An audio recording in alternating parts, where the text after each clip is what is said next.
नमस्कार दोस्तों, मैं धर्मेंद्र स्वागत करता हूं आपका हमारे चैनल व्यापार अनलॉक पर। जैसा कि आपने थंबनेल में पढ़ ही लिया होगा कि आज हम बात करने वाले हैं स्क्रब बिजनेस के बारे में।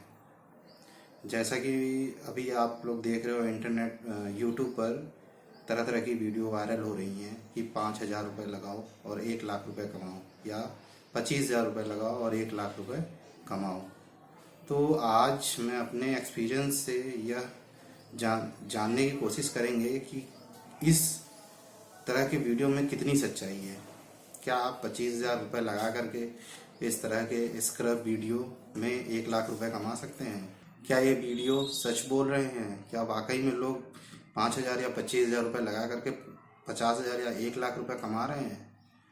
तो चलिए इसके बारे में जानते हैं। तो वीडियो शुरू करने से पहले जो लोग इस चैनल पर पहली बार आए हैं, मैं उनसे कहना चाहूँगा कि आप चैनल को सब्सक्राइब कर लें, साथ ही साथ बेल आइकन को दबाना ना भूलें, जिससे आपको हमारे चैनल की वीडियोस मिलती रहें।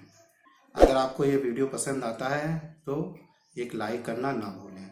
तो फिर चलिए शुरू करते हैं। जैसा कि ये वीडियो है स्क्रब सीलिंग बिजनेस के बारे में।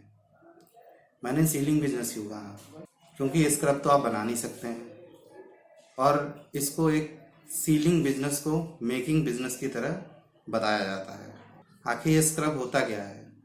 स्क्रब का इस्तेमाल किसी भी तरह की गंदगी को साफ करने के लिए होता है। स्क्रब की बड़ी बड़ी मैट्स होती हैं जिन्हें काट कर छोटे छोटे टुकड़ों में बनाया जाता है। जैसा कि यूट्यूब पर वीडियो में दिखाया जाता है कि कम पूंजी में स्क्रब का बिजनेस आप शुरू करें। उसके लिए आपसे यह बोला जाता है कि आप हमारे पास आएँ और हमारी ये सीलिंग मशीन लेकर के जाएं, साथ में रॉ मटेरियल जैसे स्क्रब और पैकेजिंग पाउच भी लेके जाएं। घर पे इसको तेजी से सील करें और मार्केट में सप्लाई कर दें। कहना तो बहुत आसान होता है, क्या ये करना इतना आसान होता है? आप यह सुन करके उनसे सबसे पहले वह मशीन खरीद लेते हैं और स्टॉक खरीद लेते हैं। क्या आपने जानकारी की थी कि वाकई में मशीन की आपको ज़रूरत थी, या आपको किस तरह का स्टॉक चाहिए था? आपके एरिया में किस तरह का स्टॉक चलता है? क्या आपने गलत स्टॉक तो नहीं ले लिया? ज़्यादातर ऐसा ही होता है। लोग इसके बारे में जानकारी नहीं करते हैं और सप्लायर के द्वारा बताए गए निर्देशों का पालन करते हैं और वो मशीन और स्टॉक खरीद लेते हैं, जिसको जब वो मार्केट में ले जा करके सेल करने जाते हैं तो वह वहाँ पर फंस जाते हैं। कभी स्टॉक ख़राब निकलता है, कभी स्टॉक गलत निकलता है। साथ ही साथ जो आप मशीन लेते हैं तो मशीन की भी एक ड्यूरेबिलिटी होती है, वह कितना सही काम कर रही है, कितना नहीं सही काम कर रही है। उसके मेंटेनेंस पे भी आपको कभी कभी काफ़ी अच्छा पैसा खर्चा करना पड़ जाता है। आप इन्हीं सभी चीज़ों में एक अच्छा खासा बजट लगा देते हैं। ऐसा ही मेरे एक जानने वाले के साथ हुआ। उन्होंने मार्केट में जा कर के किसी भी चीज़ की जानकारी नहीं की और यह इंटरनेट पे वीडियो देख करके उन्होंने तकरीबन 1 लाख का स्टॉक उठा लिया।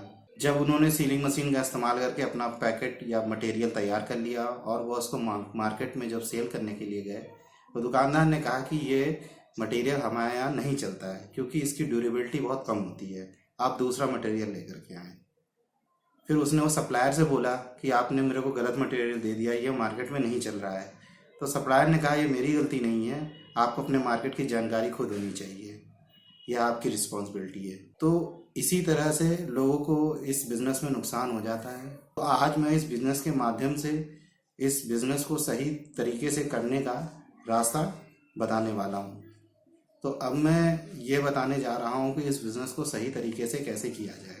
सबसे पहले जैसा कि अदर वीडियो में बताया जाता है कि आप मशीन खरीद लें, पर मेरी राय है कि आप कभी भी सर्वप्रथम कभी भी मशीन ना खरीदें, क्योंकि जो मशीन होती है वह एक फिक्स एसेट होता है जिसको लिक्विडेट करना मुश्किल होता है। साथ ही साथ मशीन के साथ बहुत सारी समस्याएं भी आती हैं, क्योंकि वह एक इलेक्ट्रॉनिक आइटम होता है जिससे उसके पार्ट्स में कभी ना कभी कोई ना कोई दिक्कत आएगी, जिससे आपके अन्य खर्चे बढ़ जाएंगे। मशीन आप तब खरीदें जब आपकी मार्केट में अच्छी पहचान बन जाए और आप अपने बिजनेस से कम 50,000 का एबिटा कमा रहे हों। अब ये 50,000 का एबिटा क्या होता है? एबिटा का मतलब ये होता है कि आप अपने सारे खर्चे निकालने के बाद, जिसमें आपका margin, discount, transport, taxes, salary और वेयरहाउस या आपके कारखाने के खर्चे निकालने के बाद जो वो पैसे बचते हैं उसको एबिटा कहते हैं। तो जब आपका ये एबिटा 50,000 के ऊपर चला जाए तो ही आप मशीन खरीदें, अदरवाइज मशीन ना खरीदें। तो अगर मशीन ना खरीदे तो इस बिज़नेस को कैसे करें? तो इस बिज़नेस को करने के लिए सबसे पहले आपको इस बिज़नेस की जानकारी करनी है। तो बिज़नेस की जानकारी कहाँ मिलेगी? तो उसके लिए आपको क्या करना है, सबसे पहले आपको किसी भी होलसेलर से, किसी भी थर्ड पार्टी का अनब्रांडेड पैक्ड मटेरियल आप 1,000 से 2,000 रुपये का खरीद लीजिए, स्टॉक खरीद लीजिए। उसके बाद उसको मार्केट में ले जा करके सेल करने की कोशिश करिए। छोटे बड़े होलसेलर के पास ना जाइए, कोशिश करिए कि छोटे होलसेलर और छोटी दुकानदार के पास जाएं। ऐसा करने में हो सकता है आपको मार्जिन ना मिले, लेकिन आप यहाँ पर मार्जिन के बारे में मत सोचें। आपको इस बिज़नेस की जानकारी करनी है। आपने क्या करना है, स्टॉक लेना है और ज़्यादा से ज़्यादा लोगों के पास जाना है। जब आप ज़्यादा से ज़्यादा लोगों और दुकानदारों के पास जाएंगे तो वहाँ आपको इस बिज़नेस की असलियत के बारे में पता चलेगा। जैसे कि मार्केट में किस तरह के प्रोडक्ट की डिमांड है, इस मार्केट में इस प्रोडक्ट में कितना मार्जिन हमें लेना चाहिए। साथ ही साथ आप अपनी एक मार्केट भी तैयार कर रहे हैं। जब भी आप लोगों के पास मिलें तो अपने साथ एक डायरी पेन जरूर रखें। आप जिस भी दुकानदार से मिल रहे हैं उससे मिला हुआ सारी जानकारी अपनी उस डायरी में नोट करते रहें। यह आपके लिए बहुत ही महत्वपूर्ण जानकारी है। फिर उसी जानकारियों के आधार पर आप अपने बिजनेस को आगे बढ़ाएं। इस तरीके को अपनाते हुए जब आप कुछ समय बिता देंगे तो आपके पास एक अच्छा खासा डेटा आ जाएगा। साथ ही साथ आपका एक बहुत बड़ा नेटवर्क तैयार हो जाएगा। आप उसके बाद आप बड़े होलसेलर या जो सप्लायर हैं उनसे बना हुआ मटेरियल ले लें और उनको सप्लाई करें। और यह काम आप तब तक करते रहें जब तक आप कम से कम मार्केट से 30 से 35,000 या 40,000 रुपये ना कमाने लगें। जब आप इतना कमाने लगें तभी उसके बाद किसी भी तरह की मशीन लगाने की सोचें, और जब यह मशीन लगाएं तो कोशिश करें कि अपने नाम से ही पैकेट बनवाएं, दूसरे के नाम से ना बेचें। तो इस बिज़नेस को करने से पहले अपने बजट को पहले से तय कर लें कि आपको कितना पैसा स्टॉक में लगाना है, कितना पैसा अपना रनिंग कैपिटल में रखना है, कितना पैसा मार्केटिंग में लगाना है और कितना पैसा अदर एक्सपेंसेस में रखना है। साथ ही साथ कितना पैसा आपने बैकअप में रखना है। आपने कभी भी जोश में आकर के इकट्ठा पैसे नहीं लगाने हैं।